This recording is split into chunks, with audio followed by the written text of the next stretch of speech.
Good evening. I thought we'd start off tonight. I realize I've complained a little bit about the fact that this class has been very sporadic. We seem to have a class, and then we have a skip, and then a class. The month of May will be no different.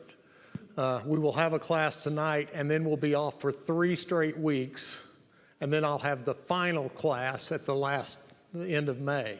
So this is our next to the last class, even though we have a month left.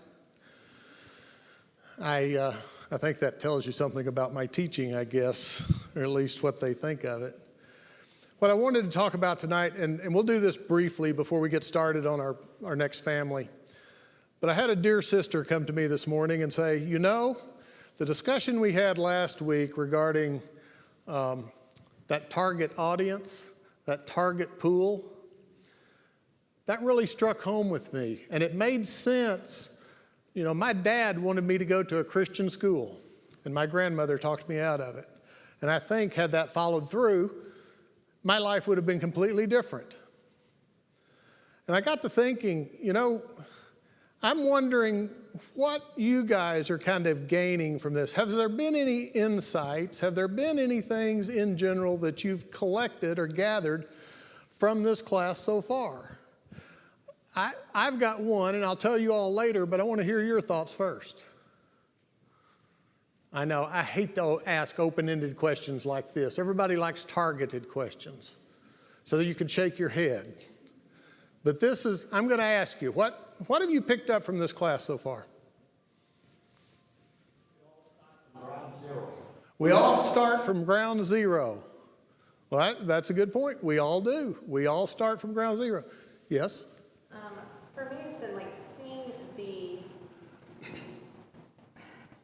the family structure break down from generation to generation. If Christ has been a part of it, seeing how that has gone through.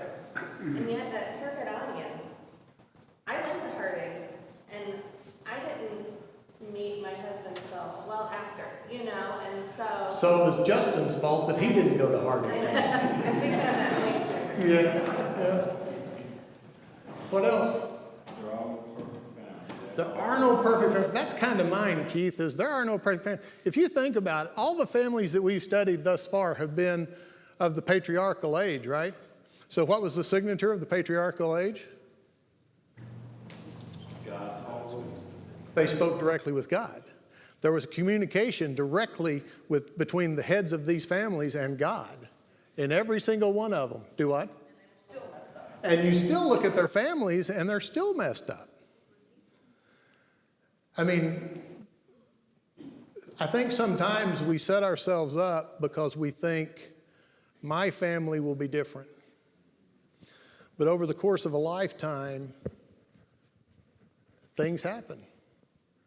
And regardless of maybe the communication you've had with God, or that your parents have had with God, or that your spouse has had with God, things happen. And I don't know why. I think sometimes those things happen for our learning, and those things happen for our children's learning.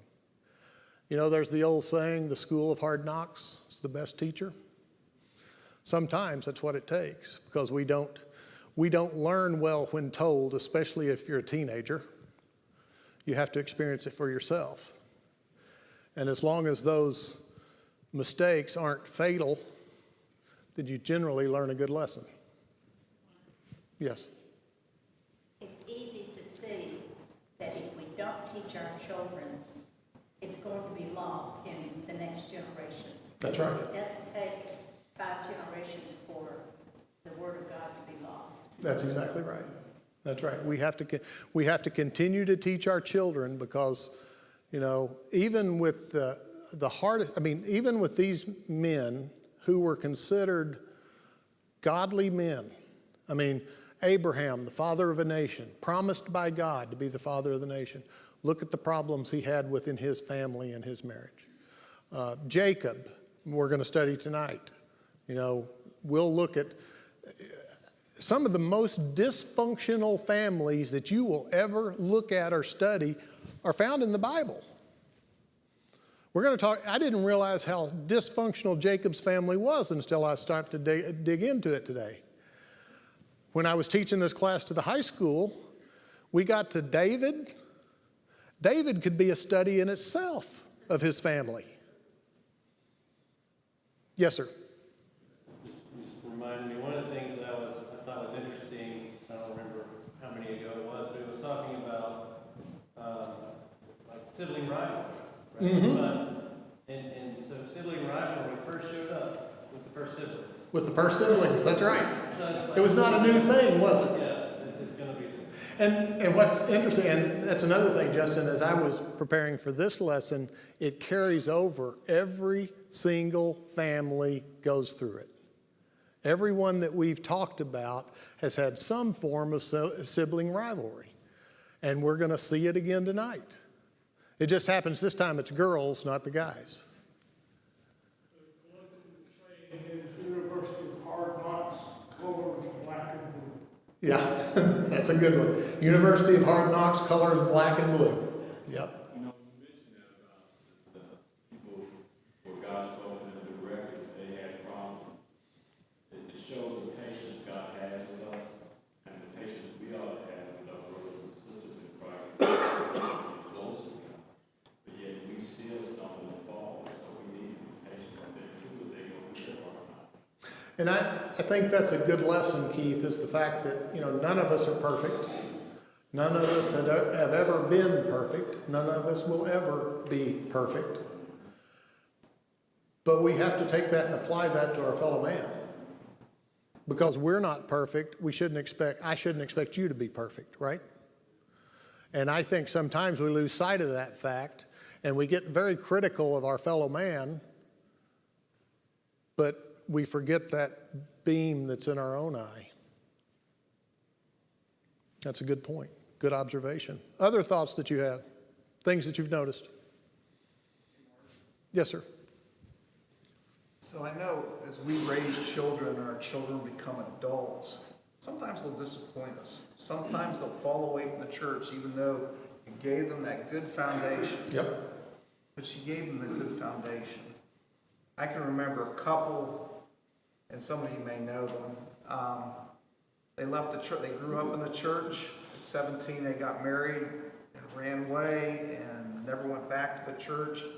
They came here 50-some years later, and they're faithful members from that point going forward. So it's important to put that good foundation with our children. Even though they might disappoint us today, it's there and they know, and they will come back. There's the train up a child in the way he should go, and when he is old, he will not depart from it. I think that really means when he is old, he may come back to it, because I think there's a period in there that you almost expect children to leave and kind of do their own thing. I believe it's the Amish or the Mennonite that actually kick their kids out into the world for a while and have them come back, because that's their, that's kind of an initiation thing, is to go see what it's like out there, but then come back. Other thoughts you have?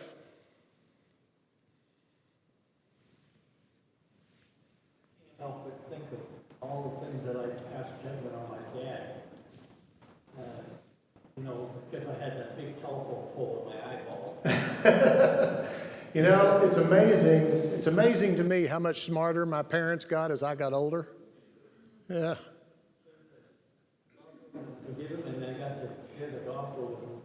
It's just amazing to me that we are all so critical until we realize there's always three fingers pointing back at us. We're very judgmental, and without love and commitment, nobody grows. That's exactly right. So how many, I'm not going to ask for a show of hands, how many of you here have ever had the thought, I'm not going to raise my kids like that, or I'm going to do that differently with my kids? Yeah, I said that. Yes, sir. Interesting that as Christians sometimes we raise our kids or we manage our families and we also live our Christian lives thinking, I'm going to check all the boxes, right? And then all of a sudden we have a failure. Like, what did I miss? Exactly. But, you can't hit every little thing. You have to have, as a Christian, you have to have grace. And raising our family, raising our kids, dealing with parents, dealing with aunts, uncles, or whoever, you got to have some grace with them.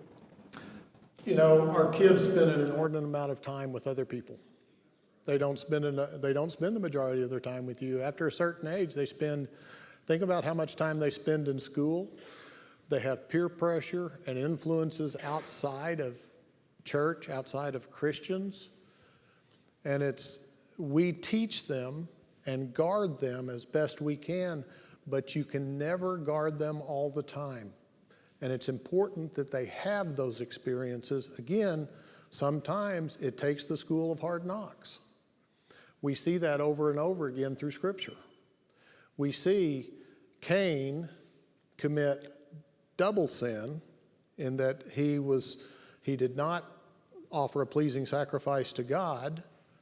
He then killed his brother because of anger and jealousy, and he lied to God about it. Of course, there is no lying to God. And there were repercussions. There was punishment associated with that, and there will be. Hopefully he learned from it. Somebody mentioned a while ago about, they'll rebel. They'll go away. What did Esau do after Jacob received the blessing and the birthright? What did Esau do? Well, he said, I'll show you. I'll go marry a woman that I'm not supposed to. I'll go marry a Canaanite woman because I know you're not going to like that. There was rebellion there. And we saw that. Again, these are patriarchs that are having discussions directly with God. Adam and Eve. Adam and Eve walked with God in the Garden of Eden. What's the old saying? You only had one thing. They only had one thing. One thing. And they messed that up.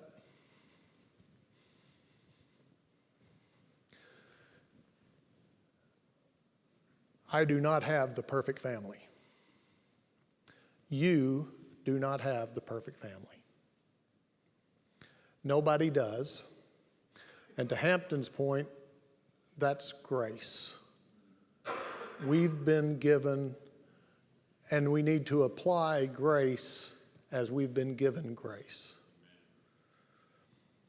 And so I hope, if nothing else, you've taken from that the fact that these men are, Abraham by faith.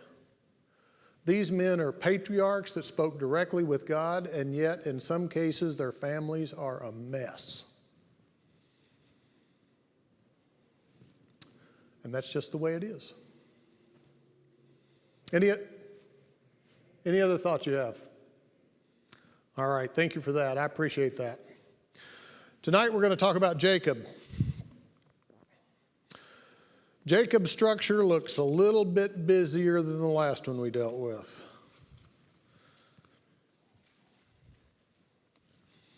And there's a number of different things we do. I have put these all in here in the order of birth, at least according to Scripture. You will notice at least one daughter there, and we'll get to that. She has a whole chapter to herself.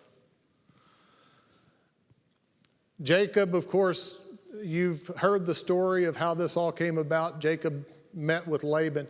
And one thing I want you to keep in mind here, one of the first slides as we get into how messy families are. How did Jacob get his birthright? He bought it, basically, with a pot of porridge. A little bit of deception there, right? How did he get the blessing from Isaac? Deception.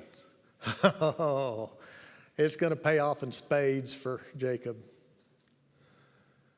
So Jacob goes to the foreign land and he meets this guy named Laban. You guys remember Laban? Who was Laban? Rebekah's sister, right? Or brother? Not sister. Rebekah's brother, right? So Laban strikes me as a used car salesman. He is one of those guys that he's got a deal for you all the time. So Jacob says, I'd like to marry your daughter. And Laban says, okay, work for me for 7 years and you can do it. So Jacob worked his 7 years, and then he got to marry the daughter. The only problem was it wasn't the right one. Laban gave him the daughter that he didn't want to marry. He said, well, work for me in another 7 years and you can have the one that you want. So he did that, pulled it off. So Jacob finds himself with 2 wives. Now here's where and Laban, again, we're going to talk about deception. Laban and Jacob these guys, I don't know, they could have been politicians, because they're about as oily as, as far as how they deal with each other and their dealings with each other. And as I got into this, I was like, really? I wouldn't trust either one of them. So we're going to talk a little bit about the 4 wives. Families are unique. Jacob had 4 wives. One of them he got by deception. One of them he got by agreement. Which one did he get by deception? Leah. One of them he got by agreement. That was Rachel. And then he got 2 by sibling rivalry, I guess, competition, which were Zilpah and Bilhah. By competition, because we go back to the sibling rivalry that we've seen throughout, and here is the exact same thing. And it's the 2 girls competing with each other from the get-go.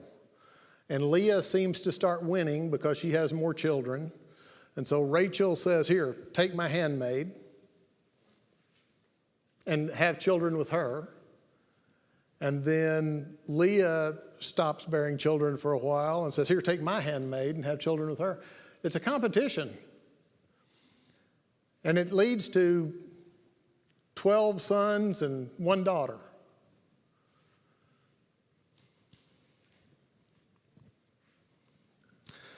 Let's talk a little bit about the deception that I mentioned. And this is, if there's anything that's unique in this relationship, and I think it carries over from some of the background that we've seen with the others. Remember Jacob and Esau, and we talked a little bit about that, where there was a little bit of deception going on there with the blessing. Well, the very first opportunity, Laban deceives Jacob and gives him Leah. Okay. Laban gets one over. And then Laban and Jacob deceive each other regarding wages. Have you guys, turn over to chapter 30, if you will, of Genesis. I don't know if you've heard this story or not, or remember it.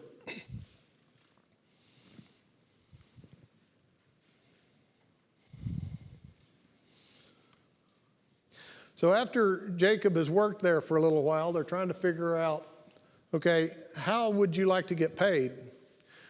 And Jacob makes a deal. He says, okay, let's do this. You give me everything of the flocks that is spotted or speckled or striped or black or anything along that. If it's not a white lamb, that'll be mine. And that'll be easy for you to figure out because all mine will be different than all of yours, and yours will be perfectly beautiful white flocks, and I'll have all the other ones. Laban says, oh, that's a wonderful idea. Sounds good, right? Laban says, okay, I'm all for that. So what did Laban do? So immediately Laban sends his sons out to gather up all of the spotted, speckled, black, off-color livestock and puts about 3 days' journey between him and Jacob. So Laban says, yep, that's a good idea. Here, let me steal all of these and take them 3 days away. So now all of these that you think you have are no longer in the flock. And oh, by the way, they can't mate and mess up my flock. So chalk one up for Laban. Again, Jacob worked for this guy for 20 years. And thus far, all he's got to show for it is 2 wives. Well, and a bunch of sons and handmaids.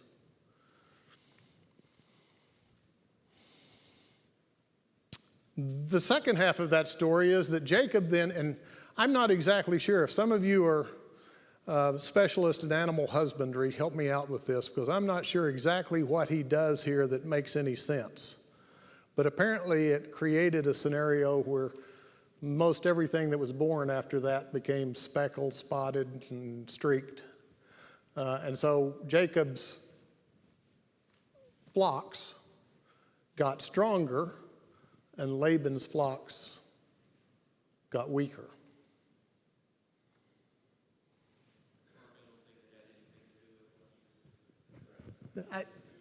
Right? Yeah. That's the theme throughout. And that's the, in the commentaries I read, they really couldn't figure out what he was trying to do to, as far as the actual, what this created. But apparently there was some kind of, it had to do more with superstition than anything probably at that point in time. But, and then God blessed him because everything, the stronger of the herds became the speckled, the spotted, and the streaked, and the outcast, if you will. So anyway, Laban gets one over on Jacob. Jacob gets one over on Laban. And then at some point, Laban gets tired of this because Jacob's flocks are outgrowing Laban's flocks, and he's really frustrated. And Laban, it says that Laban's countenance toward Jacob changed. He became unhappy, and noticeably unhappy, to the point that Jacob said, it's about time for me to go. And so he did. He left. He gathered up all his flocks, his herdmen, his family, and kind of snuck off. And Laban finally caught up to him. And there's a little interlude in part of this that's Laban's upset that Jacob has run off, upset that he didn't get to kiss his children and his grandchildren goodbye, literally is what he says. But he's also unhappy that Jacob has apparently stolen the household gods, idols. That's what it says. Anybody have any comment on that one? I don't understand the part about the idols. I guess it's images of some sort that they had in the household there. But how does this deception carry over?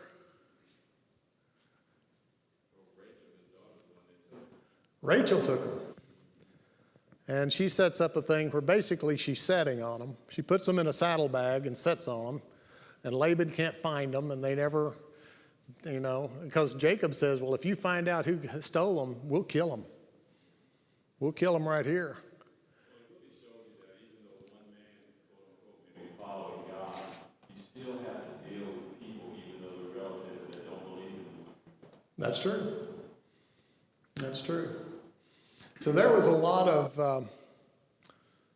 of back and forth here as far as deceiving each other. And, you really couldn't, I guess in this family, you really couldn't trust anybody is what I was gathering.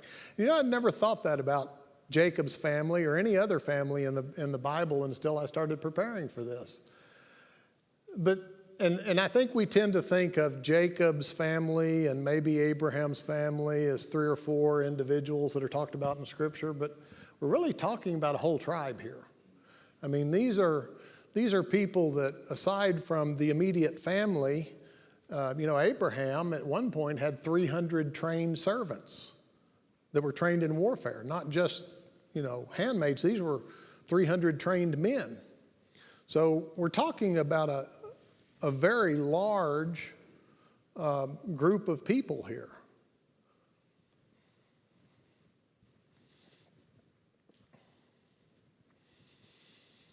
So Rachel steals Laban's gods, and Laban can't find them, and then Laban goes on, and they basically make an agreement that, we're going to set up this, and you promise not to come over here and attack me, and I'll promise not to go over there and attack you.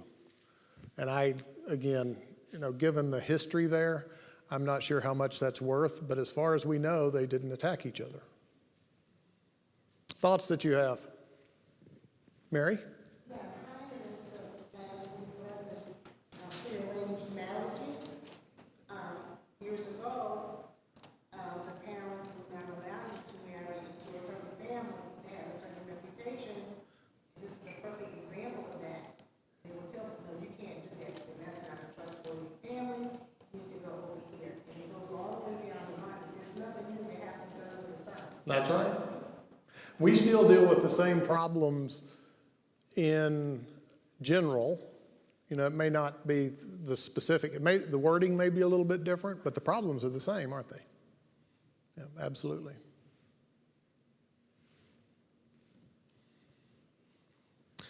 All right, we're going to talk a little bit about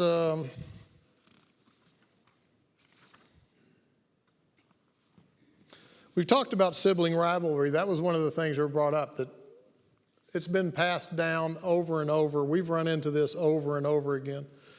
Again, I said, remember Jacob and Esau, because, they were always after each other. You had the same thing with Cain and Abel. It's just a constant battle here. And you have the same thing now with Leah and Rachel in the way that they deal with each other. Jacob loved, and Jacob, how can I put this? Jacob doesn't do anything to quiet this storm, because apparently it's very obvious that he loves Rachel more than Leah. And yes, Leah was kind of fostered on him because of the trick that Laban played on him. But we get the impression that Jacob makes it very clear that Rachel is his favorite. So the lesson is, men, if you have two wives, please don't play favorites.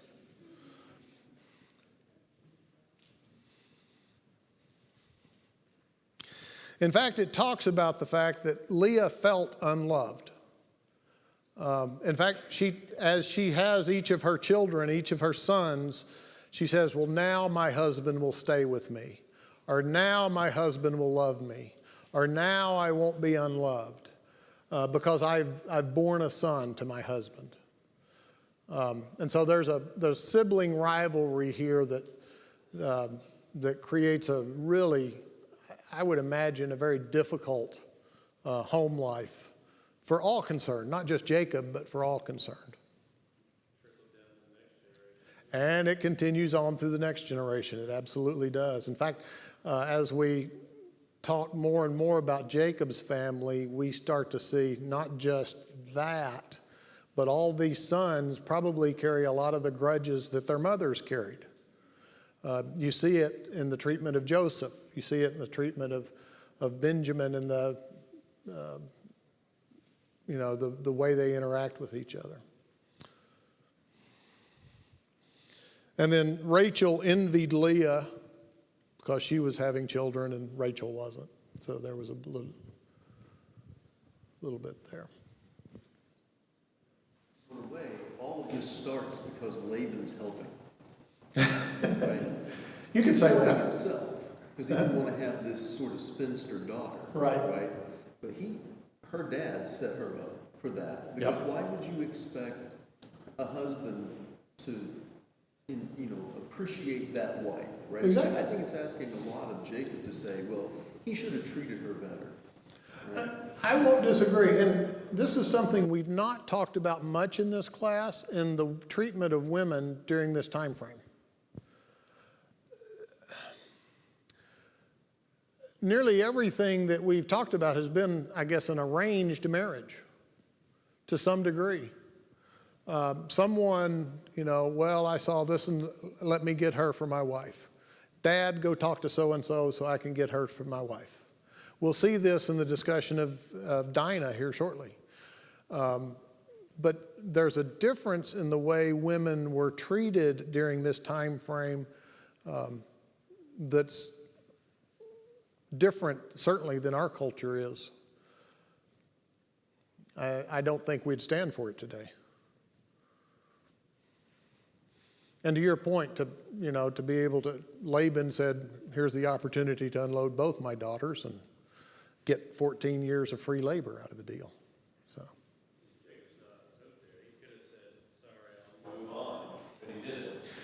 This is true. However, he had already consummated the marriage with Leah at that time, and so he really didn't have a whole lot of choice as far as, he couldn't really put her away at this point in time. If he wanted Rachel, which is what he really wanted.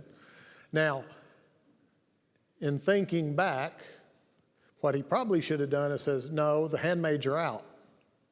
But he continued on with that, he kept it going. And it's easy to, I guess, talk about this in hindsight. Yes. As I was looking back, you have Leah was unloved. And looking at the ESV, it says, when the Lord saw that Leah was hated. Oh. That feels almost like harsh. Yeah.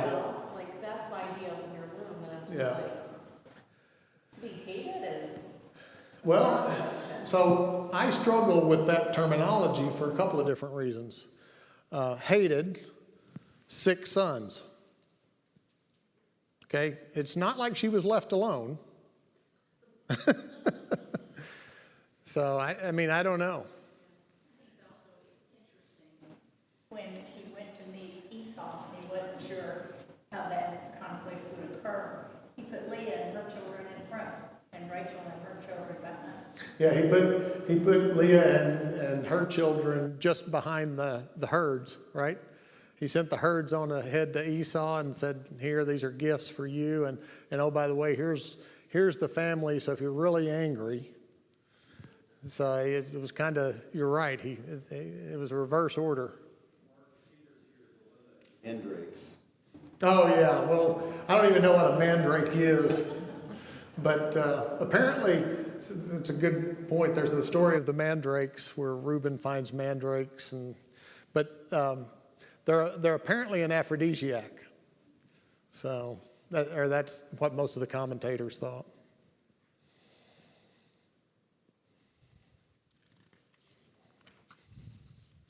Let's talk quickly about the Dinah incident. I termed it this because that's the subheading in my Bible, and I like that, the Dinah incident. It sounds like the Bourne identity or something. I don't know if you guys are familiar with the Dinah incident. Apparently, so Jacob and his family go, and they're in. Turn over to chapter 34.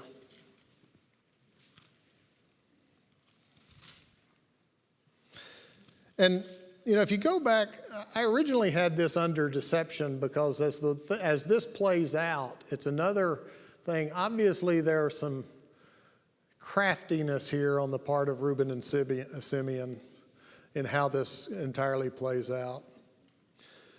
Now Dinah, the daughter of Leah, whom she had borne to Jacob, went out to see the daughters of the land. And when Shechem, the son of Hamor, the Hivite, prince of the country, saw her, he took her and lay with her and violated her. Okay, that's a big no-no. This is a problem. His soul was strongly attracted to Dinah, the daughter of Jacob, and he loved the young woman and spoke kindly to the young woman. So he wanted to marry her. Although he is already messed up, he's at least willing to kind of try to make things right. And so, to make a long story short, what ends up happening is he goes and he and Hamor go and talk to Jacob and the brothers. Explain what happened and say, I want to marry this young woman. I love her. She's wonderful. Let me marry her. And you guys stay here and be part of us. Settle down here and be part of us. Now, I'm not sure. There's some indication based on scripture later on that being part of us means we will take you to the cleaners. So as they're talking to the men of the city, basically says, let's talk them into being with us, and eventually we'll own all their livestock.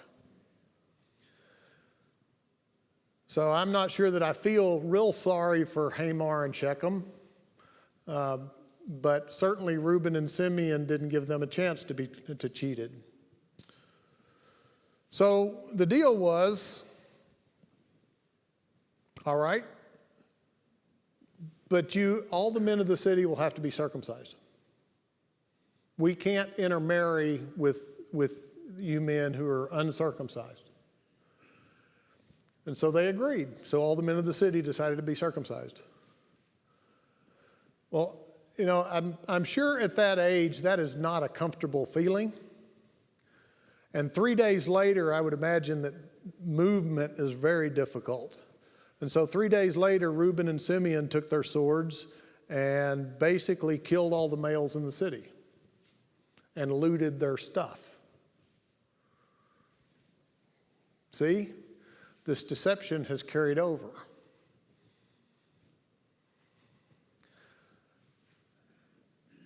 And again, it has to do with, I guess you could call it upholding the honor of their sister, but it seems a little harsh that it's the entire city. And then the other sons of Jacob basically loot the city is what it talks about.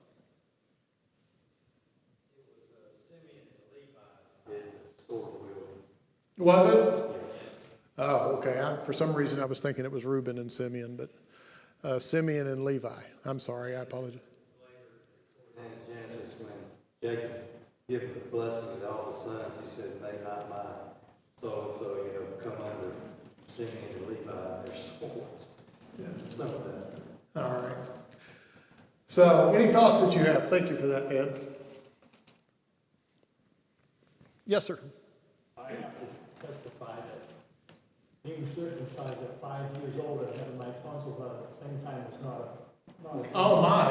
enjoyable happening. I'm sorry, Jack, but there's some things that ice cream just won't help, right?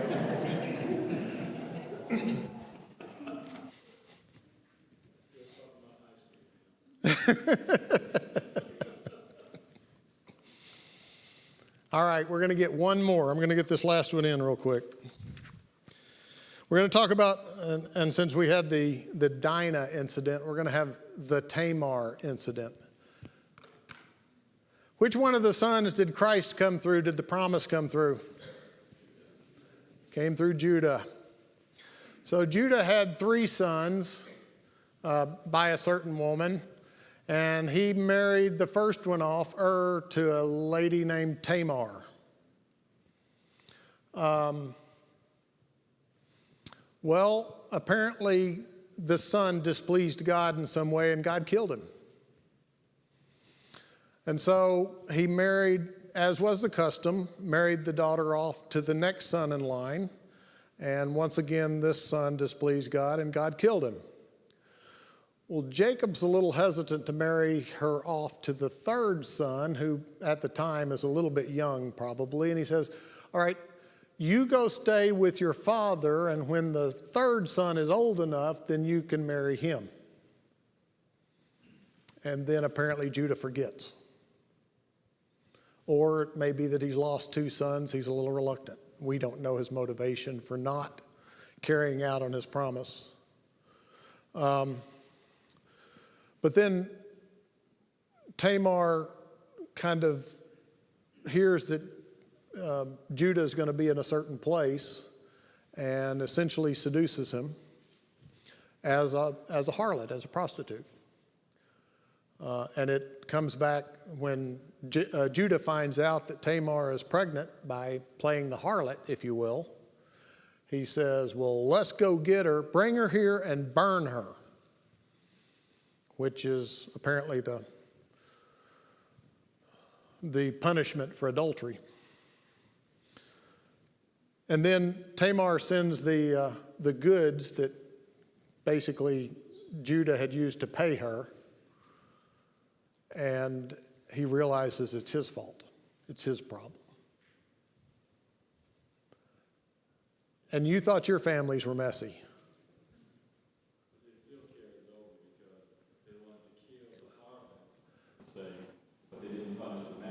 They didn't punish the man. And it's the same thing. They don't bring the man. And did the law say just punish the woman? What did it say? Stone them both. Stone them both. But again, it goes back to what we were talking about earlier about how women were treated during this time frame. And I don't understand that. I don't think that was ever God's plan, but it seems to be very prevalent during this time. Thoughts that you have? I think we're done for the night. All right, and at the last week of May, we will be studying the family of David. And so your homework, there's your homework. Family of David. And you thought Jacob's family was bad? Wait till we get into the family of David. Thank you all very much.